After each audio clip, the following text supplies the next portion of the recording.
Hello student, electrochemistry के next lecture में आप सभी का स्वागत है। आपने है सेल स्थिरांक, तो सेल स्थिरांक प्रतिरोध और जो चालकत्व, विशिष्ट चालकत्व या चालकता का गुणनफल क्या कहलाता है? सेल स्थिरांक। ये क्या है? आर प्रतिरोध और ये क्या है? चालकता या विशिष्ट चालकता। सेल स्थिरांक का केवल फॉर्मूला काम आ सकता है, तो तुम ध्यान रखना सेल स्थिरांक जी स्टार से डिनोट किया गया है। मैंने जो एनसीईआरटी की बुक है उसमें सेल स्थिरांक को जी स्टार से डिनोट किया गया है। तो सेल स्थिरांक प्रतिरोध और चालकता या विशिष्ट चालकता के गुणनफल को क्या कहा जाता है? सेल स्थिरांक। इसका फॉर्मूला तुम्हारे किसी भी मेडिकल में काम आ सकता है, तो ये जरूर ध्यान रखना। नेक्स्ट टॉपिक अपना मोलर चालकता।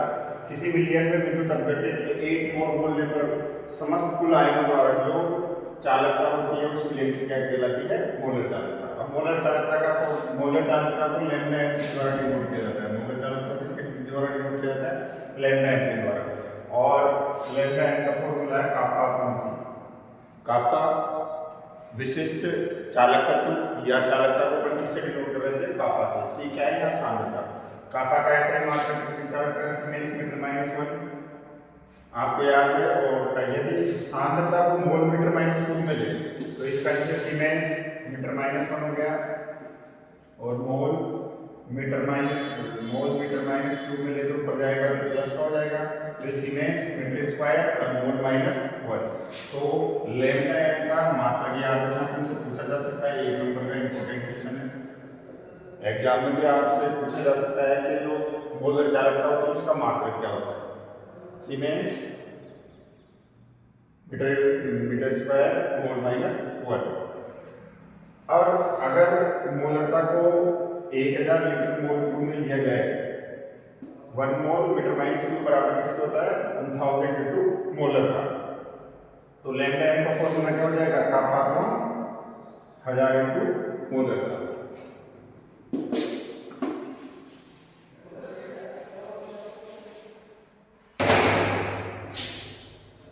यदि इस मीटर की जगह इसको सेंटीमीटर में ले लें तो अपना फॉर्मूला क्या होगा?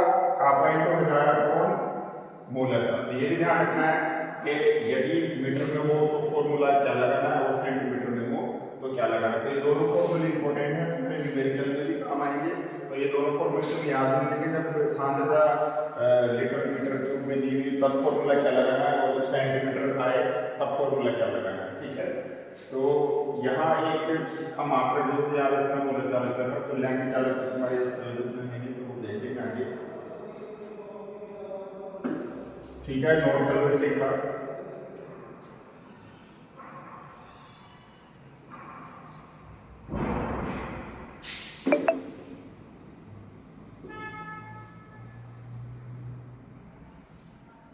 ठीक है, क्लियर नोट।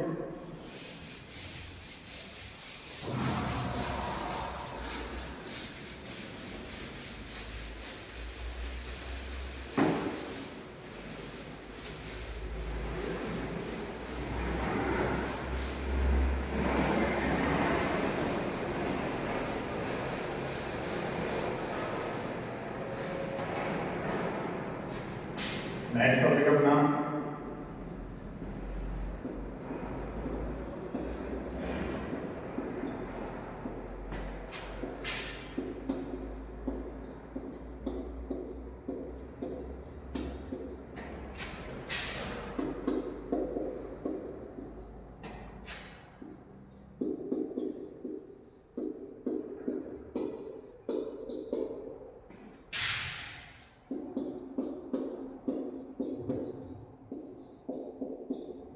सांद्रता से चालकता और मोलर चालकता में क्या परिवर्तन होता है? ये भी बहुत इंपॉर्टेंट क्वेश्चन है जो कई बार कंपटीशन में पूछा जा चुका है, बोर्ड में पूछा जा चुका है।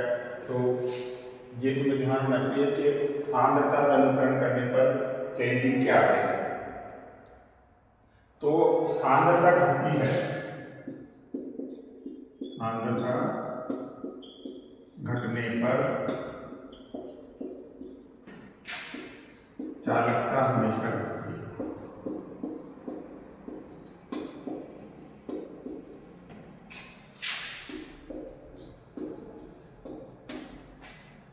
तो ये बहुत इंपॉर्टेंट चीज है। सांद्रता घटने पर चालकता हमेशा घटती है। तो कई बार पूछा भी जाता है कि सांद्रता का चालकता पर क्या प्रभाव पड़ता है, तो ये चीज ध्यान रखना कि सांद्रता घटने पर चालकता घटती है, क्योंकि तनुकरण करने पे क्या होता है, प्रति इकाई आयतन में अणुओं की संख्या घट जाती है, क्योंकि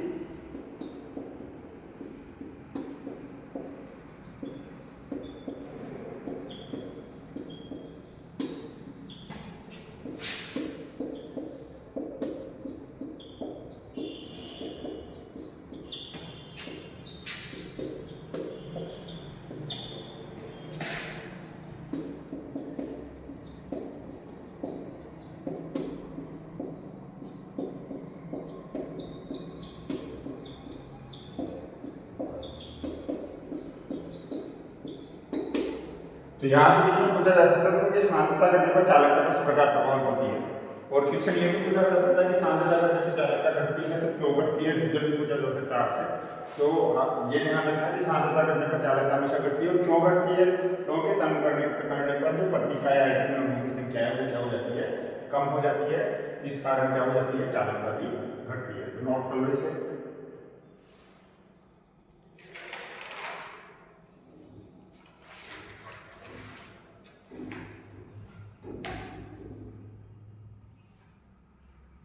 ठीक है, तो ये तो चालकता में प्रभाव होता है। मोलर चालकता, सांद्रता,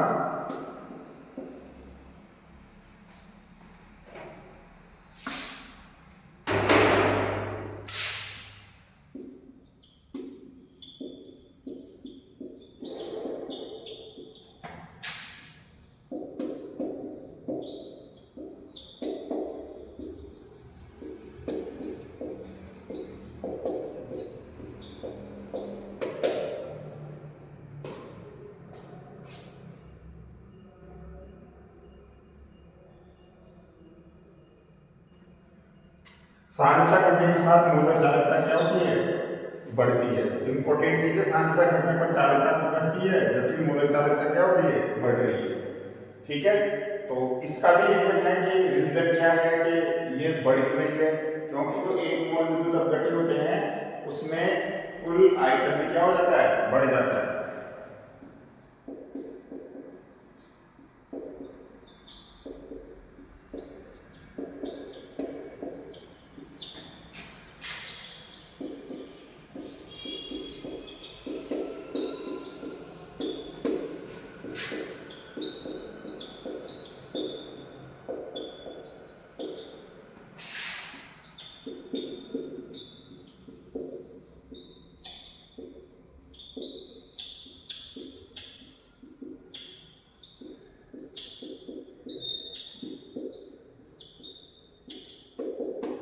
तो सांद्रता घटने के साथ मोलर चालकता बढ़ती है, क्योंकि कुल आयतन भी बढ़ जाता है जिसमें एक मोल विद्युत अपघट्य उपस्थित हो। तो यहाँ से क्वेश्चन बनता है कि चालकता तथा मोलर चालकता पर सांद्रता से किस प्रकार चेंज होता है, क्यों होता है, कारण के नोट कर लेना, इंपॉर्टेंट है, आपके एग्जाम कॉम्पिटिशन सब में पूछा हुआ है।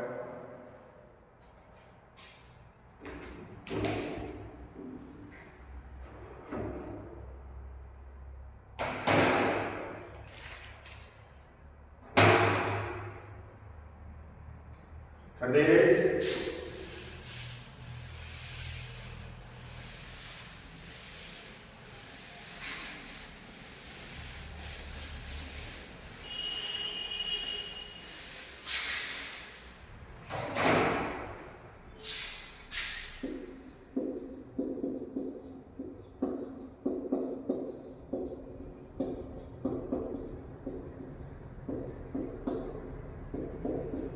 सीमांत मोलर चालकता इसे कहते हैं। जब सांद्रता शून्य की ओर अग्रसर होती है तब मोलर चालकता क्या कहलाती है, सीमांत मोलर चालकता। यानी सांद्रता किसकी तरफ है, जब सांद्रता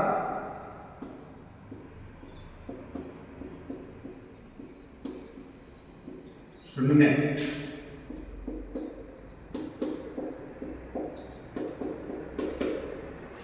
तो मोलर चालकता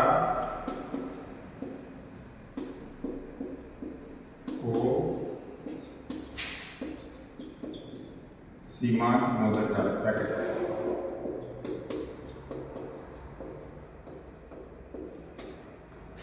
मोलर चालकता कहते हैं। लैम्डा नॉट एम के द्वारा डिनोट करते हैं। सीमांत मोलर चालकता किससे करते हैं? Lambda naught m. तो ये सीमांत मोलर चालकता के पास है, इसी से रिलेटेड अपने कोलराउस नियम है, जो बहुत इंपॉर्टेंट है तुम्हारे लिए।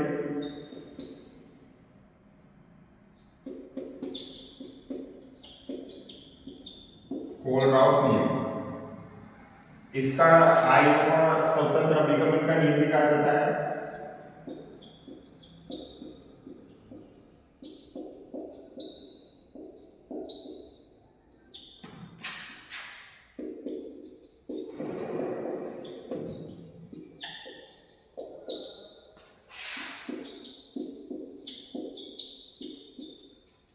कोलराउस के नियम का अन्य नाम है आयनों का स्वतंत्र विगमन का नियम। और बहुत इंपॉर्टेंट है, कोलराउस के नियम की परिभाषा पूछ सकते हैं, लेकिन इतना सिंपल क्वेश्चन आजकल आता नहीं, पर पूछ ले तो अच्छी बात है। नहीं तो इसमें न्यूमेरिकल 2-3 बार आएगा छोड़ के एग्जाम में ध्यान रखना।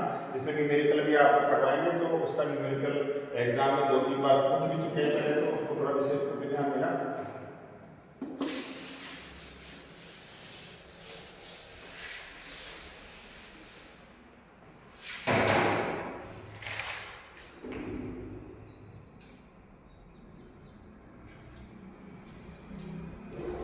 अब कोलराउस का नियम क्या है कि इस नियम के अनुसार जो विद्युत अपघट्य की सीमांत मोलर चालकता होती है, उसके धन आयन और ऋण आयन के योग के बराबर होती है।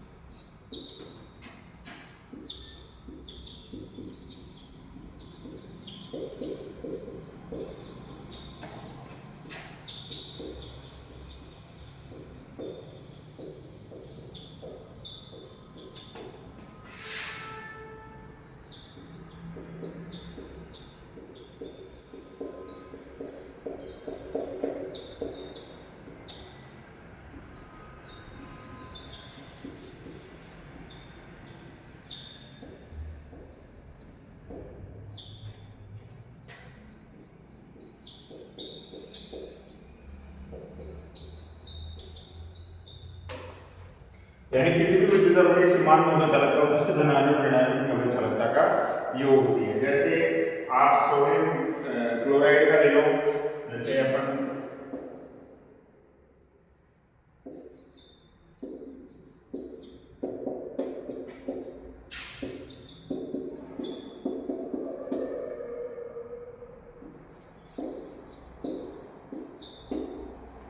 जैसे NaCl है, तो इसमें धन आयन क्या है? सोडियम, ठीक है, और ऋण आयन क्या है? क्लोरीन। तो जो दोनों का क्या होगी? योग होगी, ये सीमांत मोलर चालकता होगी। तो इसी बेस पे कुछ न्यूमेरिकल भी है, पर वो न्यूमेरिकल करके देखते हैं एग्जाम में कैसे पूछा हुआ है, कैसे क्वेश्चन आता है, आपको वो भी समझाऊंगा मैं। एक बार ये नियम नोट कर लो, और एक इस चीज को नोट कर लो कि ये दर्शाते कैसे हैं।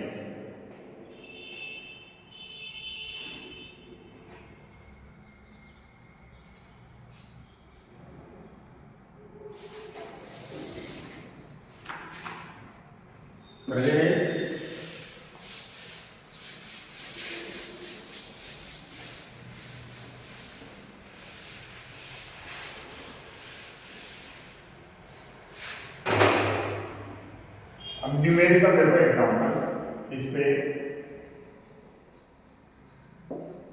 अब क्वेश्चन किस तरह से पूछे जाते हैं?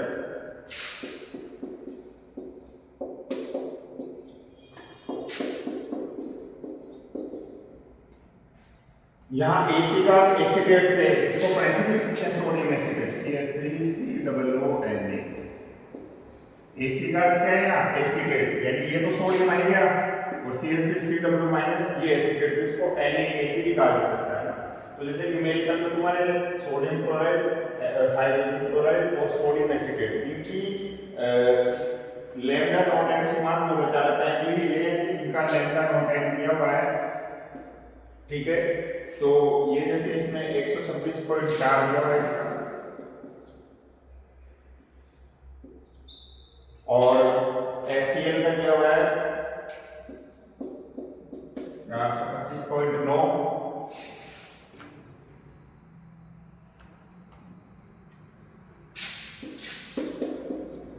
और इसका 91.0। अब सीमांत पोलर चालकता की गई 3 चीजों की। अब इनका उपयोग करके और वो निकलवा रहा है अपन को HAC का समझ रहे हो, CH3COOH यानी एसिटी कंपनी। एक इसकी सीमांत पोलर चालकता अपन को निकाल लेनी है कि तीनों का यूज करके। तो ये सवाल इस तरह का दो तीन बार बोर्ड में आ चुका है। तो इस सवाल को समझने के लिए पहले अपन को देखना पड़ेगा कि इन तीनों से जो एसिटिक एसिड है ये कैसे प्राप्त करेगा। तो सीधी सी बात है, अपन को HAC प्राप्त करना है यानी, ठीक है। तो अपन इनमें से किसको जोड़े और किसको घटाएं कि अपन HAC प्राप्त कर सके। अब देखो यानी HAC आना है तो ये तो इधर पॉजिटिव में लेंगे अपन, ठीक है।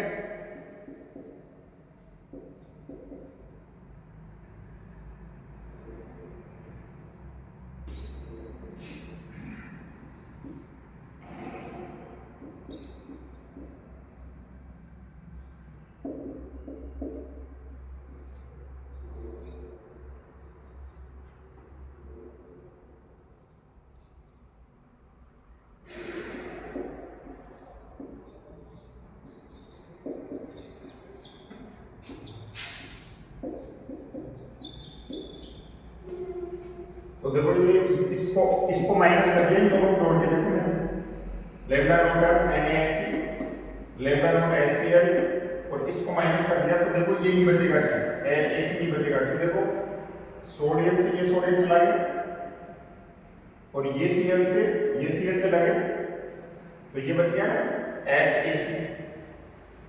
और अगर तुम इसको आयनों में भी तोड़ के देखना चाहो तो इसको अपन ऐसे इस तरह से लिख सकते हैं,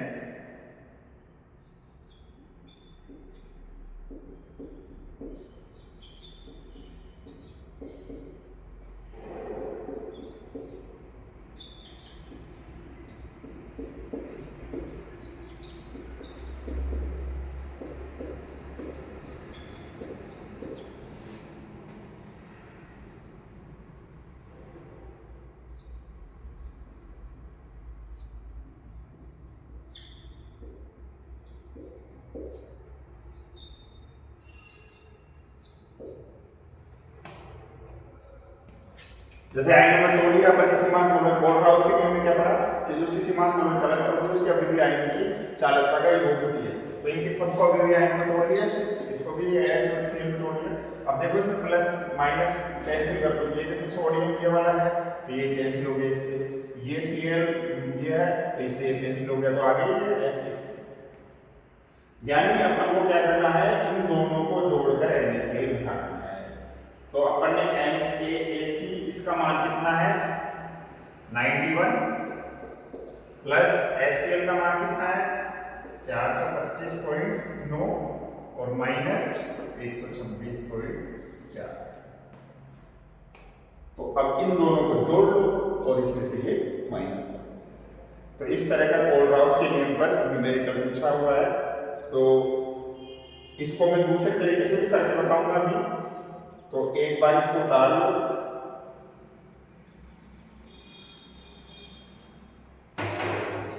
अब इसको ऐड कर लो तुम 425.9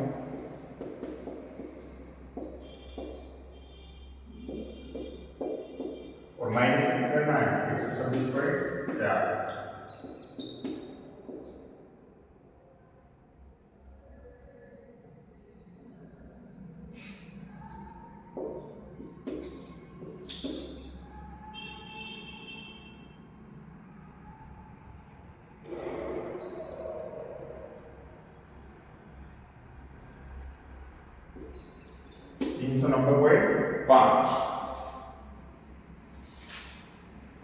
siemens centimetre square mole minus.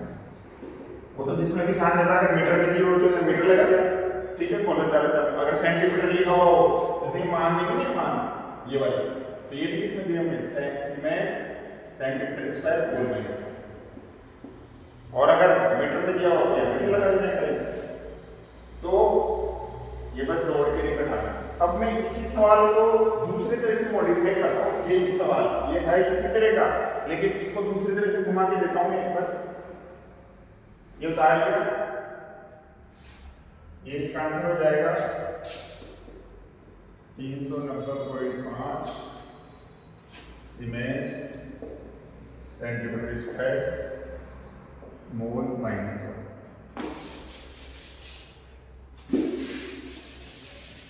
उतार लो इधर से, कर दो रेस।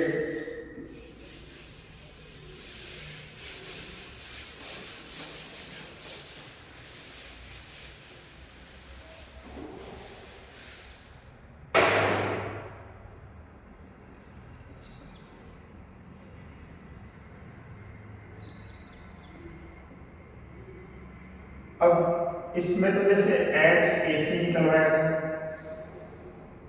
क्या निकलवाया? HAC।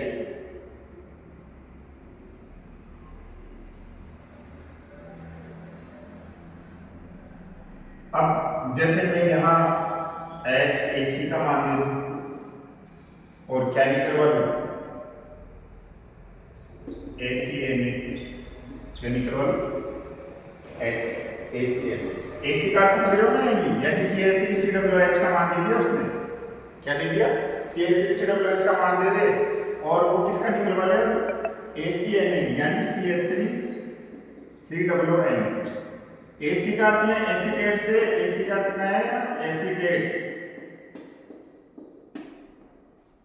तो NaCl दे दे, HCl दे दे और HAC दे दे। अब पहले ACNA दिया हुआ था, ये निकलवाया था। अब मैंने इसका मान दे दे और क्या कर दे? ये निकलवा दिया। तो इसको कैसे करेंगे देखो। अब अपन को क्या लिखना है? CH3COON। क्या लाना है हमको? CH3COON।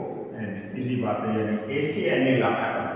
यानी ACNA वाला सीधी बात है, जुड़ता हुआ दिख रहा है अपन को, जब तो आएगा ACNA, उसमें से HCl कटा दो तो लैम्डा अनंत m ACNA बराबर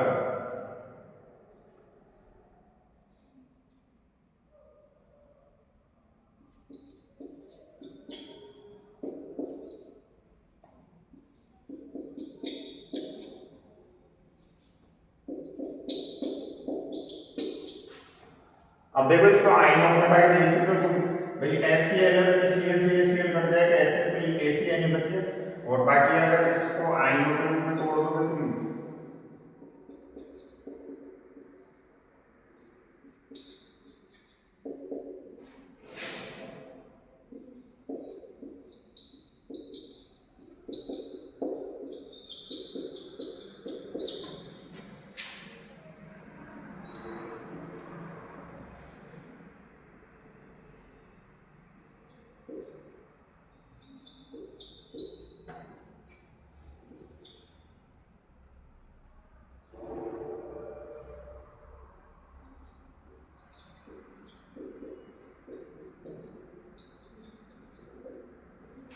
तो देखो ये H प्लस से ये H प्लस कट गया, ये Cl से Cl कट गया तो ACNA बच गया। तो इसमें कुछ ही नहीं होगा, बस दो तीनों का मान देगा। तो अपन को क्या करना है? HAC और इनको दोनों का योग करके आगे क्या कर देना है? माइनस कर देना। सपोज करो जैसे इसका मान 106 दे दिया, इसका मान 205 दे दिया और इसका मान 103 दे दिया। तो अपन क्या करेंगे? 205 प्लस 106 माइनस 103। तो इस तरह से अपन ACNA का मान निकालेंगे। तो ये सवाल बहुत कैसे घूम सकता है या नहीं? मैंने बता दिया कि HAC पिछले दो में पर दिया हुआ है, उसमें तो ACNA का मान दिया हुआ है, HAC का मान निकलवाया। ऐसा हो सकता है कि HAC का मान आपको दे दे और ACNA का मान निकलवा ले। तो ये अपन को बस ये देखना है कि किसको जोड़कर क्या घटाएंगे कि अपना वो प्राप्त हो जाएगा। ठीक है, तो इसको नोट कर लो।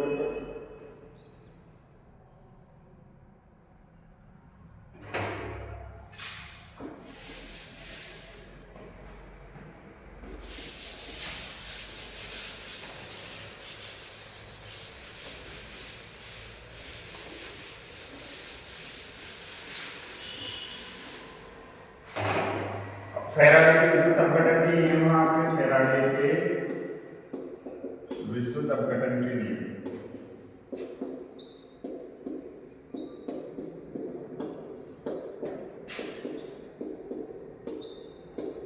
फैराडे के विद्युत अपघटन से संबंधित दो नियम दिए थे, एक तो प्रथम नियम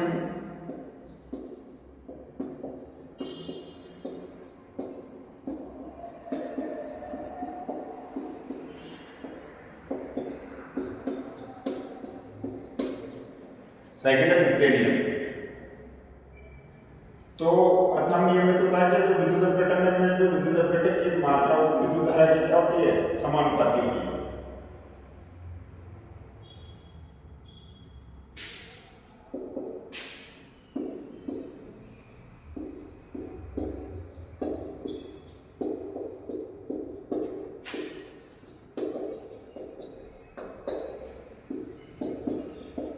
प्रवाही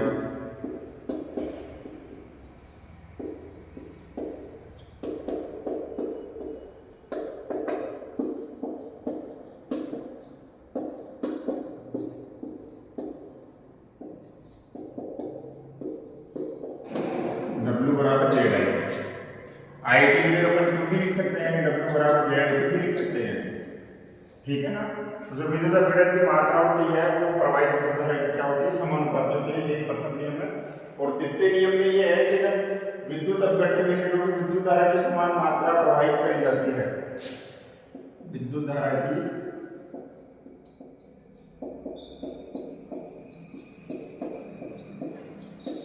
समान मात्रा प्रवाहित की जाती है तो मुक्त होने वाले पदार्थ की मात्रा विद्युत रासायन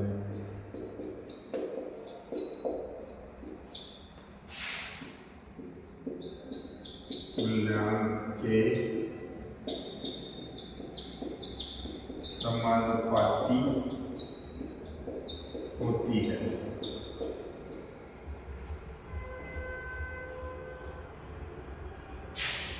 तो जो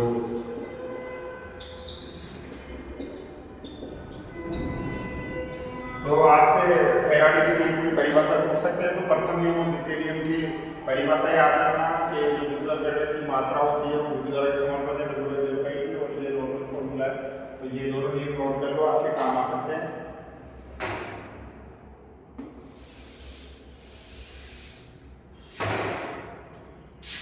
ये सीधा क्वेश्चन पूछा जा सकता है आपसे कि एक मोल इलेक्ट्रॉन पर आवेश,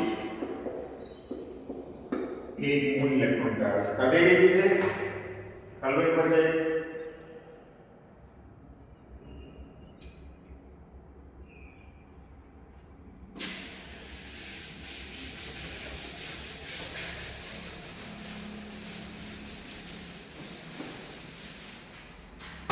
एक मोल इलेक्ट्रॉन पे आवेश है तो इलेक्ट्रॉन का आवेश कितना होता है, 1.6 × 10⁻³ कूलम। और मोल तो होगा दो संख्या से गुणा करते हैं इसे, 1.6 × 10⁻19 गुणा 6.022 × 10⁻23। तो इसको जो कैलकुलेशन करने का था 6487, लेकिन अपन अप्रोक्सीमेट इसको 6500 भी यूज कर सकते हैं। न्यूमेरिकल वैल्यू के लिए अपन इसको 6500 भी यूज कर सकते हैं। तो ये सीधा क्वेश्चन आ जाता है कि एक मोल इलेक्ट्रॉन पे आवेश कितना होता है। अब दो मोल में पूछ ले तो 2 से गुणा हो जाएगा। जैसे मान लो कोई छोटी रिएक्शन देते हैं जैसे Mg+2 और ये 2 इलेक्ट्रॉन ग्रहण किए इसने और ये 2Mg बना लिया, ठीक है। तो ये पूछे कि कितने फेराडे की आवश्यकता होगी इसमें, तो कितने इलेक्ट्रॉनों का स्थान होगा इसमें, 2 का। ये 1 कूलम का है तो 2 के लिए क्या हो जाएगा, 2F। तो F का मतलब से 2 × 6487, यानी अगर 2 इलेक्ट्रॉनों का स्थानांतरण हो रहा है तो कितने कूलम की आवश्यकता होगी, कितने फेराडे की आवश्यकता होगी, 2 × 6487। तो एक छोटी रिएक्शन देके पूछ सकता है तुम्हें इसमें इलेक्ट्रॉन के प्रवाह के लिए कितने फेराडे की आवश्यकता होगी। ध्यान रखना, अगर 2 इलेक्ट्रॉनों का प्रवाह हो रहा है तो 2F, और अगर 1 इलेक्ट्रॉन का प्रवाह हो रहा है तो 6487 आएगा, ठीक है। तो एक मोल इलेक्ट्रॉन पे आवेश इंपॉर्टेंट है, आपसे सीधा पूछा जा सकता है। 6487 फिक्स है, बाकी अगर न्यूमेरिकल वैल्यू लेंगे तो 9500 करेंगे, ठीक है।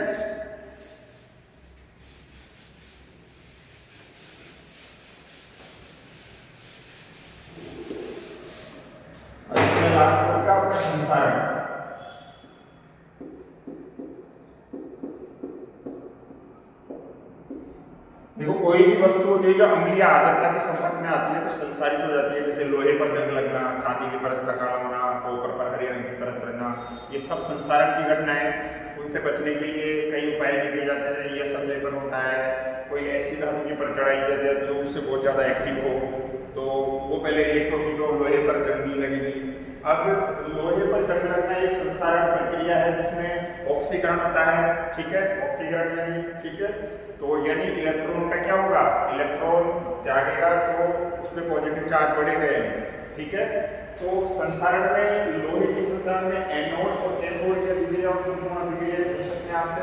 तो एनोड में तो क्या होता है हमेशा, ऑक्सीकरण होता है। एनोड में क्या होता है हमेशा, ऑक्सीकरण, और कैथोड में क्या होता है हमेशा, अपचयन। ये अपन पहले ही पढ़ चुके हैं कि एनोड में तो क्या होता है हमेशा, ऑक्सीकरण।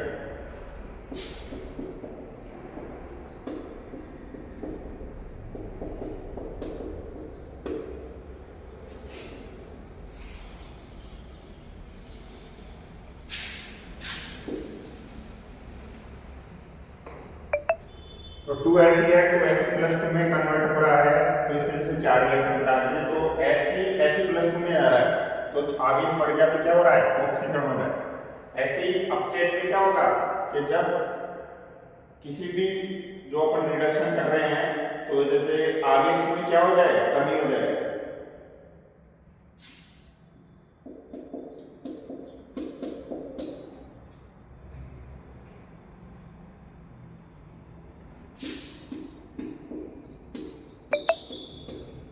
तो ये इसके अपचयन की अभिक्रिया हो गई। और समग्र अभिक्रिया लिखते हैं,